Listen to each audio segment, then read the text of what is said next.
ভর্তা পছন্দ করে না এমন কোনো মানুষ আমার মনে হয় খুঁজে পাওয়া যাবে না। কারণ আমরা সবাই ভর্তা পছন্দ করি।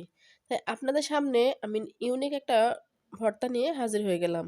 আমার আজকের ভর্তা কুমড়া বড়ি। আমি কুমড়া বড়ি ভর্তাটা কিভাবে তৈরি করব সেটা আপনাদের সঙ্গে শেয়ার করব। তাহলে বন্ধু যাওয়া যাক আমি কিভাবে তৈরি করি। প্রথমে নিয়ে নিলাম একটা আমি কড়াই। কড়াইটা গরম হয়ে গেলে দিয়ে দিলাম আমি তেল। আমি পরিমাণ মতো তেলটা দিয়ে দিলাম। তেলটা গরম হয়ে গেলে আমি দিয়ে দিব ৬-৭টা শুকনা মরিচ। আমি শুকনা মরিচটা ভেজে নেব।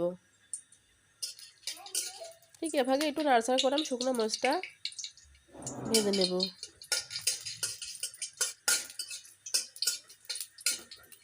শুকনো মরিচটা আমার ভাজা শেষ। এবার আমি শুকনো মরিচগুলো উঠাই নেব।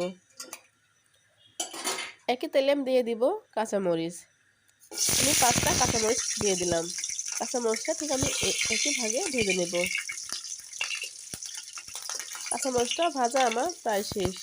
এবার আমি কাঁচা মরিচটাও উঠাই নেব।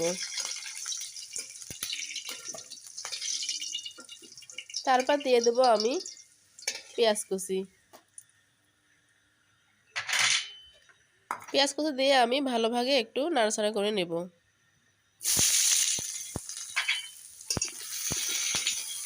আমি পেঁয়াজটা বেশি ভাজবো না, আমি পেঁয়াজটা অল্প পরিমাণে ভেজে নেব। পেঁয়াজের মধ্যে দিয়ে দেব আমি রসুন। রসুনটা দিয়েও আমি ভালোভাবে ভেজে নেব। একই সঙ্গে দুইটা আমি পেঁয়াজ রসুন ভালোভাবে ভেজে নেব। আমি বাদামি কালার করে ভাজবো না, আমি একটু কাঁচা কাঁচা করে রাখবো। এটা আমি বাটবো, সেজন্য আমি বেশি ভেজে নেব না। আমার ভাজাটা হয়ে গেছে। এবার আমি পেঁয়াজ রসুন একসঙ্গে উঠাই নিচ্ছি। রসুন পেঁয়াজটা আমার উঠাই নেওয়া হলে আমি একই কড়াইতে ভেজে নেব কুমড়া বড়ি। আমি কুমড়া বড়িগুলো দিয়ে দিলাম। তেলের মধ্যে কুমড়া বড়িটা দিয়ে আমি একটু ভালোভাবে নাড়াচাড়া করে এটাও ভেজে নেব। ঠিক এভাবে আমি কিছুক্ষণ নাড়াচাড়া করে ভেজে নেব। আমার কুমড়া বড়িটা ভাজা হয়ে গেছে। এবার আমি কুমড়া বড়িটা সাইড করে রেখে আমি দিয়ে দিলাম তিল। তিলটাও আমি এভাবে সুন্দরভাবে নাড়াচাড়া করে ভেজে নেব। আমি কুমড়া বড়িটা উঠাই নিলাম। আমি কুমড়া বড়ির সঙ্গে তিলটা দিলাম এজন্য যেন ভর্তার টেস্টটা দ্বিগুণ হয়ে যাবে। ঠিক এভাবে আমি তিলগুলো ভেজে নিলাম। আমার তিলগুলো ভাজা শেষ। এবার আমি তিলগুলো উঠাই নেব। এবার আমি চলে যাব শিলপাটায়।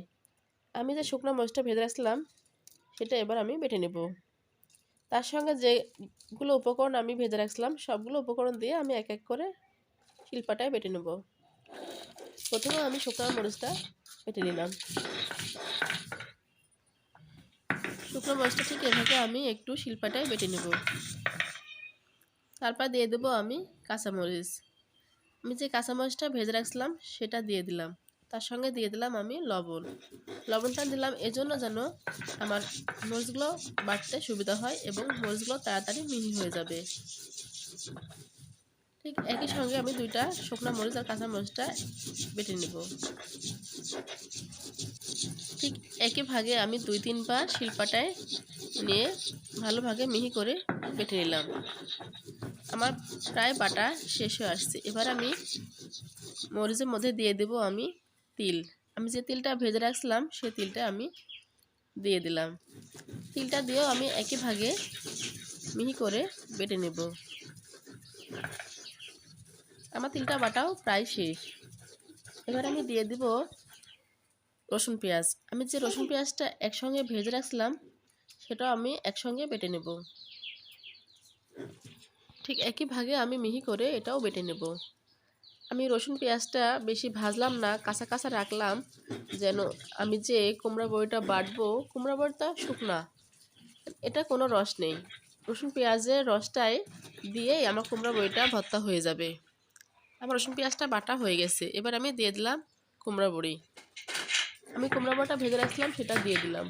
দেখেন কুমড়া বড়িটা কতটা মচমচা, এটা একদম ঝুরঝুরা, এটার কোনো রস নেই।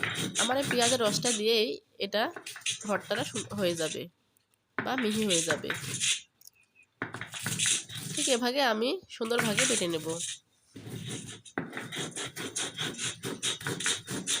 এভাবে একবার আমি বেটে নিয়ে সবগুলো নিয়ে একসঙ্গে আবারও ভালোভাবে বাটবো। সবগুলো একসাথে আমি মিক্সার করে নিলাম। আমার বাটা শেষ।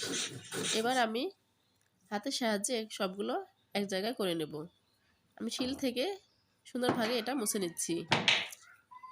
নিয়ে আমি সবগুলো এক জায়গায় নিয়ে আমি এবার দিয়ে দেব সরিষার তেল।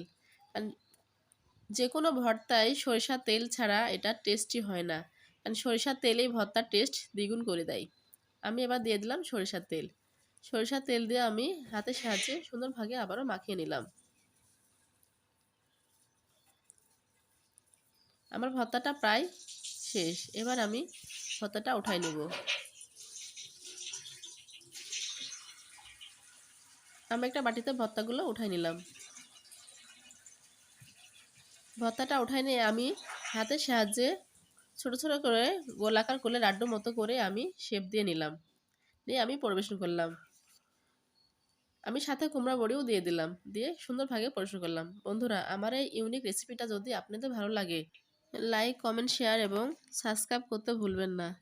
আমার এই ইউনিক রেসিপিটা আপনারা বাসায় একবার ট্রাই করে দেখবেন। আশা করি আপনাদেরও ভালো লাগবে। সবাই সুস্থ থাকবেন, ভালো থাকবেন। সবাইকে ধন্যবাদ। আল্লাহ হাফেজ।